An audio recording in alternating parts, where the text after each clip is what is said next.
I'm your host, Logan23. You're joining me for Mermaids and the Vampires Who Love Them, Chapter 24. Before your body has recovered from the mid-air flirtation, Pierce touches down on the stone balcony outside of the ballroom, like a seagull's feather drifting onto the sand.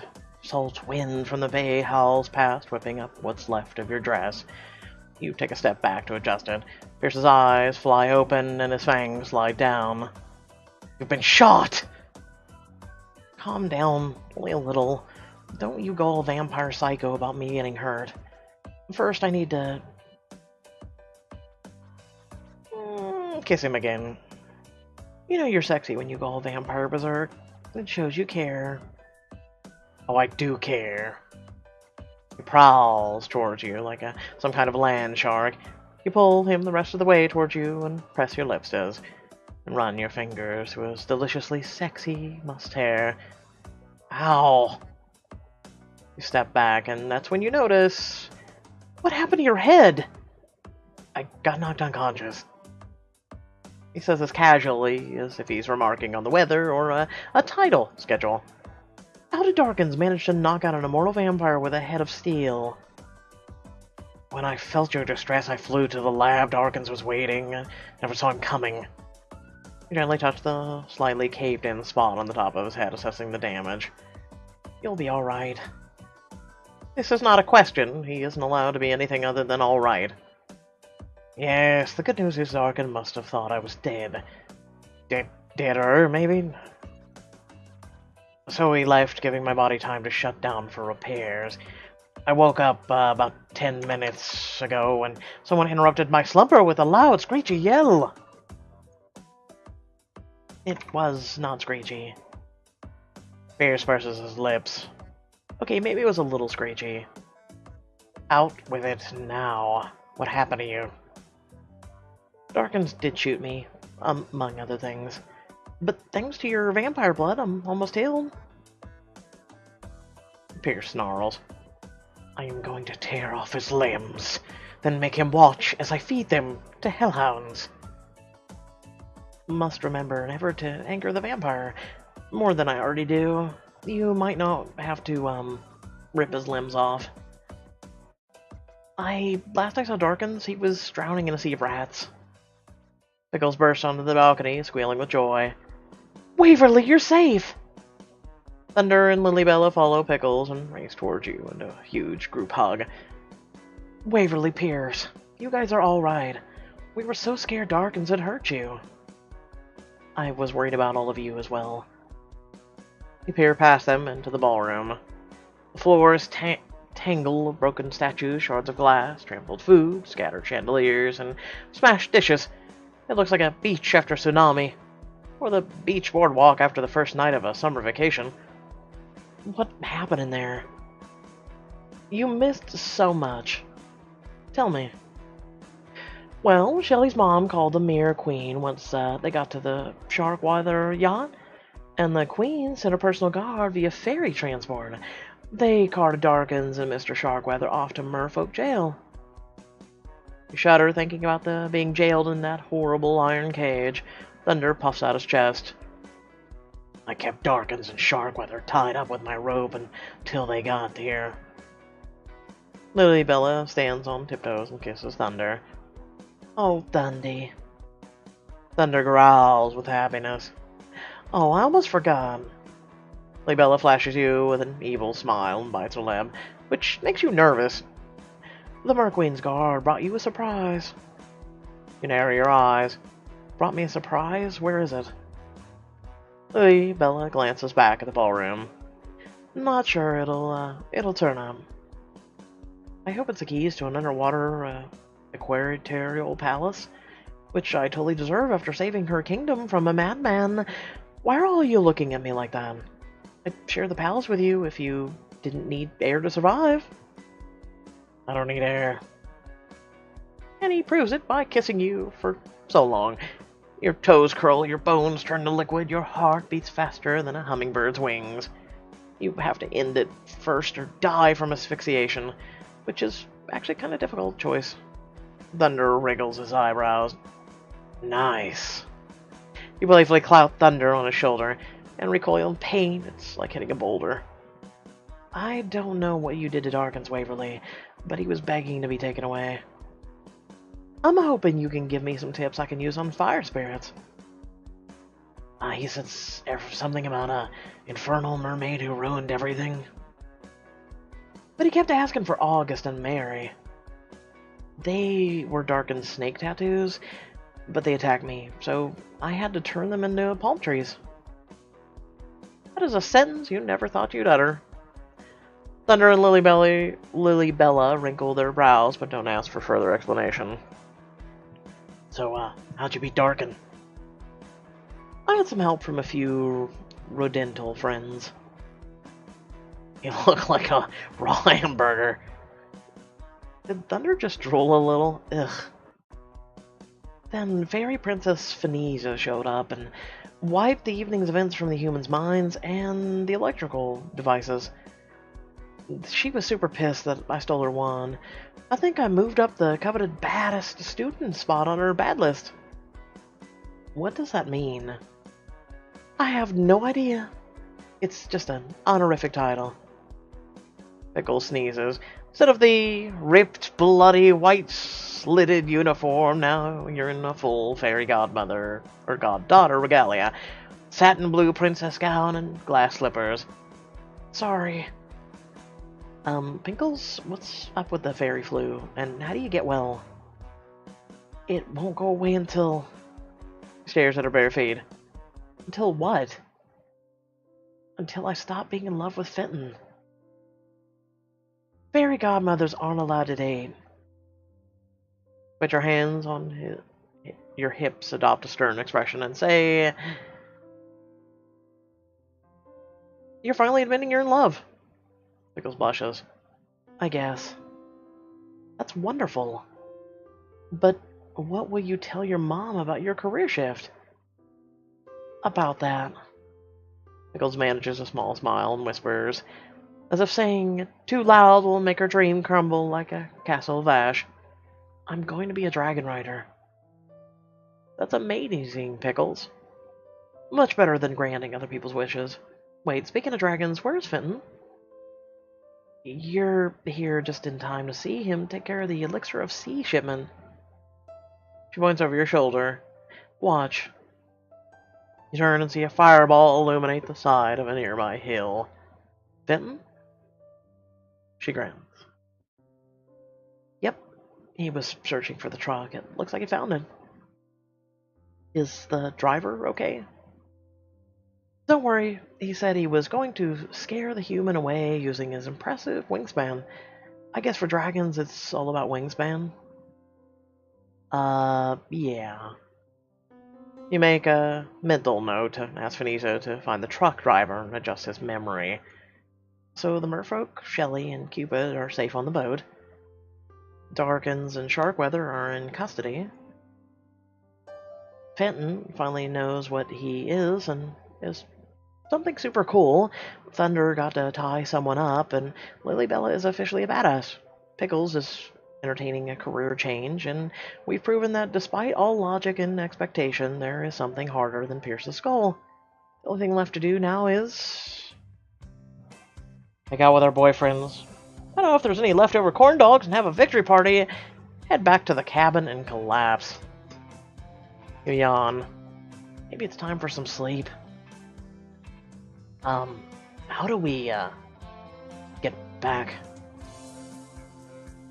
A screech cuts through the air, followed by an orange glow of dragon fire, and the flapping of Fenton's impressive wingspan. Pickles is so radiant she outshines the moon. I guess our ride is here. You guys love it. Fenton's claws grip the balcony ledge, which groans beneath his weight. He nuzzles his great head against Pickles' chest. Grip pierces hand with your own claws. Ouch!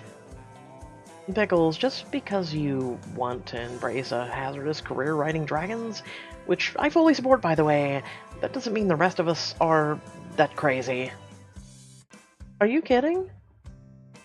Lily-Bella, Thunder, and Pickles hop on Fenton's bus-sized bag, each holding on to nothing but a spiked plate that runs along his spine. They all look at you, including Fenton, with his yellowish reptilian eyes. Coming? I tell them...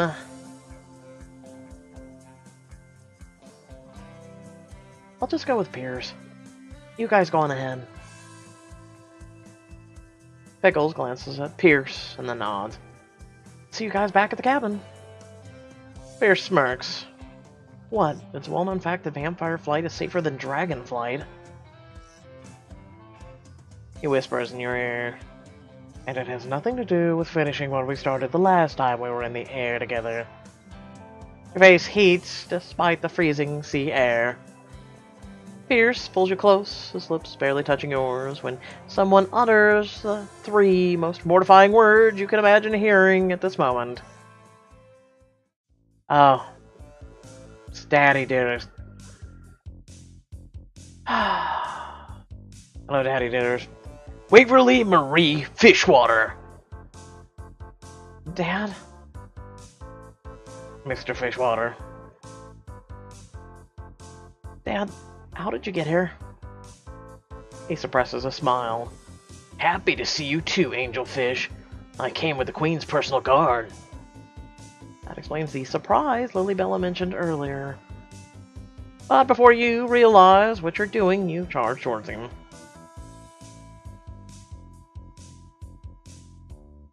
And he swoops you into his arms, reminding you how truly organ-squishingly comforting a merfolk hug can be.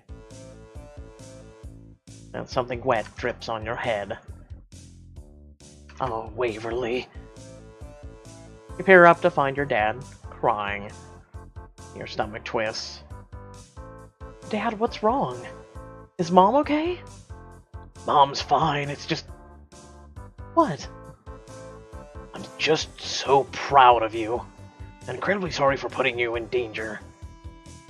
I'm fine, Dad. I mean, the gunshot wound is healed super fast thanks to Pierce's blood, but... What? And this is when you realize, telling your dad, 1, that you were shot, and 2, that you've been drinking vampire blood was probably an error in judgment. It's cool, look. You unfurl yourself with his grip, lift up the poofy blue skirt, and show him the spot on your shin where the gunshot went clean through your leg. Barely even a mark left. Your dad's mouth forms a firm line. Totally time for a subject change. Dad, I don't get why the Queen's personal guard brought a math teacher to a crime scene. Maybe we should get you back to school and into something warm. Dad has attempted a subject change of his own. Are you avoiding my question? He tugs on his puka shell necklace. Dad. I can't tell you any more than that. Top secret stuff. He winks. Mind is turning over this information like a wave churning sand. Dad is in the espionage field, and he got mad at me for my innocent snooping activities? You're a spy! How could I live with him for 16 years and not figured this out? The worst part is gnawing doubt about your sleuthing abilities. I guess I need more practice. So you're not a math teacher. You say this with great hope because it would explain why you love spying and hate math. No, I am still a math teacher. And the spy thing is as a needed basis. Don't tell your mother. She doesn't know. It doesn't matter because I'm thinking of retiring. My involvement in this puts you at risk. Glances at Pierce and clears his throat, and you plan to have a long discussion with Dad later about hiring secret bodyguards for your protection. Plus, I've had another job offer. It sends a chill up your spine. Where? At Saltwater Academy. Your heart literally stops beating. Your entire high school experience flashes before your eyes. Years of enduring your classmates lusting after your father. It's not natural. Grins as if he has no idea how he's ruining your life. Well, you two should probably get back to school. It's almost morning. Pierce shakes your dad's hand, and you kiss his cheek. Pierce lifts off, you take a peek at your dad, whose mouth is hanging open in dread as he watches you and your bodyguard rocket into the sky. Sun is a smear of orange along the horizon. You feel safe in Pierce's arms, although you never admit this. He gives you one of those thrilling midair kisses, and one of your glass slippers tumbles into the bay. I hope you don't think I'm going to after that shoe. Already found my happily ever after. I'm glad, but what are you talking about? Never mind, I have an idea. Does it involve face melting, beauty, cream, dragon riding, bloodthirsty sharks, or quadric equation? No, Waverly. I was gonna say we could go back to school and catch up on our sleep. Or we could head to our beach and watch the sunrise. And do whatever. Whatever? Called being coy. He smirks. I should probably... Go to the beach and watch the romantic sunrise, go to the beach and do whatever, head back to the cabin like a responsible mermaid and get some rest. Yep. You guys thought I'd pick one, didn't you? No. We're coming back to chapters ever so slowly. Even though Pierce's strawberry scent and firm sculpted chest make you think you're making a huge mistake. But rather than admit this, you say... That sounds fun and all, but I'm starved and exhausted. Maybe tomorrow morning. Technically, it's already tomorrow. The wind whips past as Pierce changes course and swoops towards the beach. I said we should go back to the cabin. Don't forget I can read your mind, Waverly. Oh, look at that illusion of choice. You land on the beach in a flurry of sand and skirts. Pierce wastes no time laying you down in the warm sand and kissing you. His fangs scraping against your tongue and lips. You try to push into his fangs, but he stops kissing your mouth and moves on to your throat. But he nibbles and licks and kisses with his cool mouth before switching to fangs. Got your neck closer to his mouth when he moves away, sniffing the air. Come back. Shh, we're not alone. You sit scanning the area. Let me guess, the rest of your team is somewhere nearby. Chugging toward the shore is a dinghy with the musty blankets. Inside, there are 3 shapes standing on the deck, backlit by the tangerine burst of sunrise. This is when you realize who's in the boat, other than Cupid, Shelley, and Prince Riptide. Nothing like having your makeout session interrupted by the love god, the most beautiful mermaid ever to swim the seas, and the heir to the throne. The boat glides onto the beach and crunches over the sand to a halt. You stand and curtsy to your monarch. What is this arrow-flinging, booty-wearing heathen doing here? I think we're about to find out. You show great restraint in not pointing out to Pierce that technically gods can't be heathens because they would mean that they don't believe in themselves. Sorry to interrupt. Just a note here, Cupid is smirking and doesn't look at all sorry. What do you need? Oh, vampire, keep your fangs up. We just came to say goodbye. And to say thank you for saving my mom and the other Mers, plus they've already started removing the toxic waste from the cave. And where are you going? To stay with my mom until she's better. Plus, my dad is going to face trial. He said that he only hoped Darkins because he was holding my mother, and threatened to kill her if my dad didn't do his bidding. That's horrible, Shelley. I'm sorry. I'll be back soon, though, so don't mess up my stuff. I'm already sold it. Sold it at a garage sale. I'm sure you're gonna totally miss me. I will. Nope. And you mean it. No, you don't. Because Shelley helped you learn a valuable lesson. Sometimes people are mean because they're in pain, not because they're vain, jealous, cruel, or overly gorgeous. Stepping forward, you give Shelley a merfolk hug, letting it say all of that without the words. After you release her, Cupid gives you a hug. Pierce growls again. Cupid rolls his eyes at Pierce. Well, Fishwater, your story is almost complete. You've had your climax and standoff. Now, all that's left is the denouement. What happens in a denouement? It varies. But if it were me, It would involve a lot of making out on a warm sandy beach. You interrupted this! We would be denouementing right now if you hadn't been so rudely interrupting us. Well, I'm off. Mom said I could have a friend up to Olympus today. He looks at Prince Riptide and blushes. Wow, it must be serious if Cupid's taking the prince up to meet his mom and see his naked baby statues. See you later. Cupid, the prince, and Shelley hike up to the campus to pack their bags, leaving you and Pierce alone on the beach once again. You settle back into the sand as you reach for you. Now, where were we? And you show him exactly where. Aww. Well, speaking of which, I hope y'all did enjoy. Please remember to like, share, and subscribe. Head down the description below. Links to social media, Discord, and a few links to support me and my content. So, that was the finale. We're officially done with this book.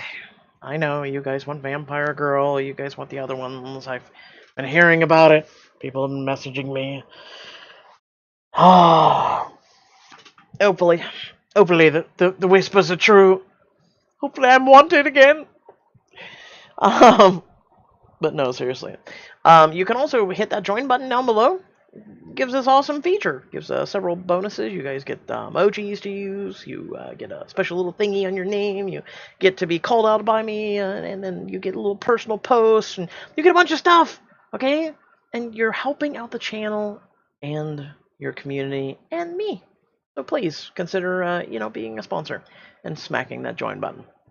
Without further ado, thanks for watching, and, well, I hope to catch you guys in the next video. Peace.